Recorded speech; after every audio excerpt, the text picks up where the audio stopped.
Someone recently reached out to me and they asked me how they should be thinking about outbound. They were thinking about either doing LinkedIn or calling, testing both of those channels, and then sticking with one of them. So I do appreciate the focus, but I think the answer to this question is more nuanced, and I actually wanted to address it publicly. So there are two things which determine the success of your outbound. I saw this really great two by two matrix that the CEO from DataBox put out recently. One, what is the value of your offer? How attractive is it? And two, how aware are they of their problem and you as a company? Or what I'd rather prefer to call this is like, what is the likelihood of your message getting read? And so if you score high in both of these categories, you're going to succeed with outbound. And then you kind of have to control this yourself. And then this is really where cold calling and LinkedIn come into play. Like, where do you fit on this scale? In terms of getting your message consumed, it's going to really vary from person to person. So Isaiah Crossman put together this really great visual where he talks about how every buyer can be reached in different ways. So for example, some people are the kinds of people who respond to cold email. These are your inbox zero type folks. There are people who answer cold calls. There are people who are active on LinkedIn. There are people who go to webinars and conferences. And you don't know necessarily ahead of time who they are. There are some ways in which you can kind of suss that out, but for the most part, you kind of have to try multi-channel and you'll have varying degrees of success. If anything, if you want to improve your odds, you go with every single channel. Going back to our question, we're really asking ourselves cold calling versus LinkedIn. So the first thing we should note is that some people might be accessible on both of those channels. Some might just be accessible via calls. Some might just be accessible via LinkedIn. We, for a fact, know that with our TAM, we've scored our list. We use a service called TitanX, and we discovered that about 12% of our target buyers ever pick up cold calls. That is, within 8 calls, you have a chance of getting a pickup. So that means that 88% of the people we're reaching out to have, like, if we're gonna get on the phone with them, it's gonna be by accident, or we need to look at a different channel like LinkedIn or email, etc. With LinkedIn, there's a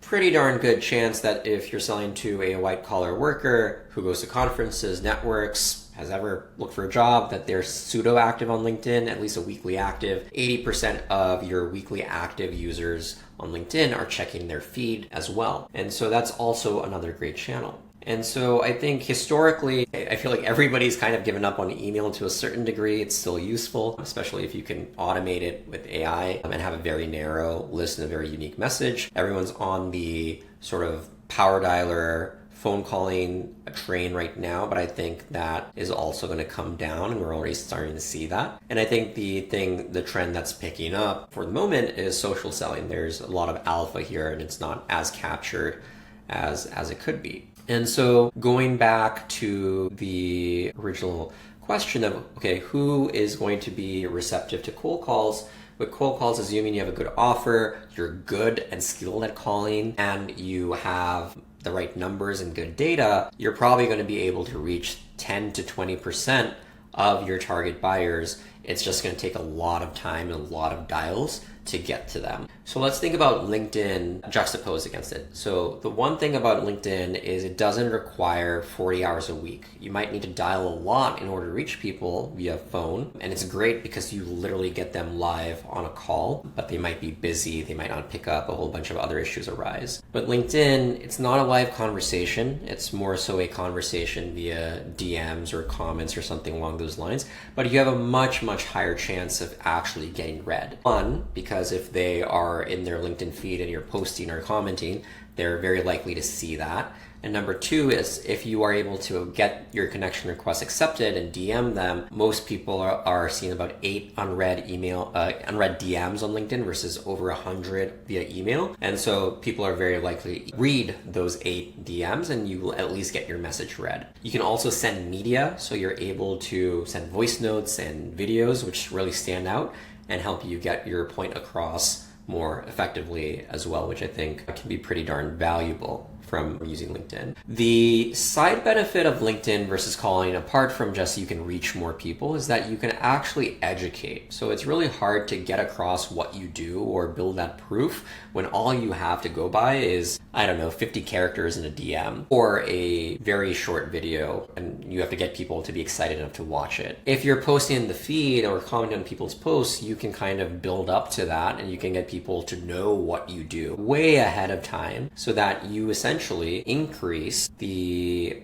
chances of that message getting read. The brand awareness graph over here. So LinkedIn, unlike cold calling, helps you increase on this axis to give yourself a higher chance of actually being consumed through posting, through commenting, so that the DM actually lands. Also, LinkedIn doesn't take as much time as calling. You just need to spend maybe half an hour, 15 minutes per week posting.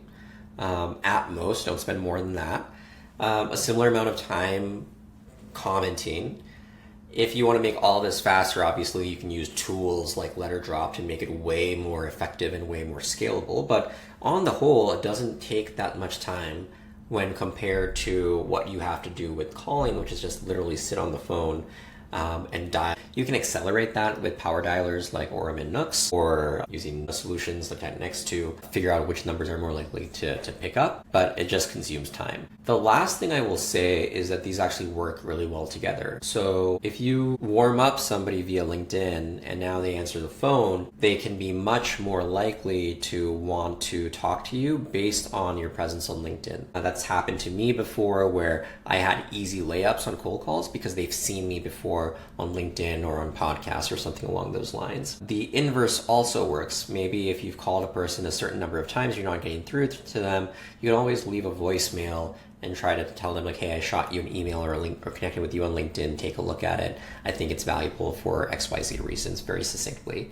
I don't know how many people actually read their voicemails, but it's worth a sort of last-ditch effort. Hopefully this helps you kind of make a better, more informed decision on cold calling versus LinkedIn. I think they're both good ways to do outbound. They're just good in different ways. And you ideally would want to marry them together for maximum efficacy.